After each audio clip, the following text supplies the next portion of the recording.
તો સાબરકાંઠામાં જીવના જોખમે યુવકો સેલ્ફી લેતા નજરે પડ્યા છે અને તે કહી શકાય કે તેના ફોટો છે તે સોશિયલ મીડિયામાં વાયરલ થયા છે। સાબરકાંઠામાં ઈડરિયા ગઢ પર સેલ્ફી લેતા યુવાનો કેમેરામાં કેદ થયા।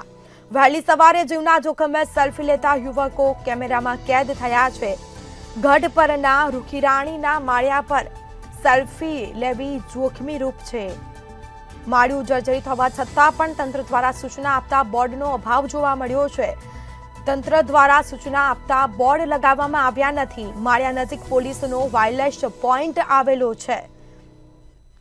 તો વાયરલેસ પોઈન્ટમાં ફરજ બજાવતા કર્મીઓ આંખ આડા કાન કરે છે। વહેલી સવારે જીવના જોખમે યુવકો સેલ્ફી લઈ રહ્યા છે, જેના સીધા દ્રશ્યો મંતવ્ય ન્યૂઝની સ્ક્રીન પર આપ જોઈ રહ્યા છો।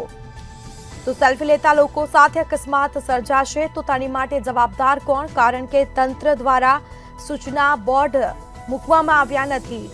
એ માળિયું જર્જરિત છે છતાં પણ તંત્ર દ્વારા આંખ આડા કાન કરવામાં આવે છે, પોલીસ દ્વારા આંખ આડા કાન કરવામાં આવે છે। ત્યાં વાયરલેસ પોઈન્ટ આવેલો છે અને ત્યાં ફરજ બજાવતા કર્મીઓ પણ આંખ આડા કાન કરે છે। જો કોઈ મોટી દુર્ઘટના સર્જાશે તો તેની માટે જવાબદાર કોણ તેવા સવાલ ઉઠવા પામ્યા છે।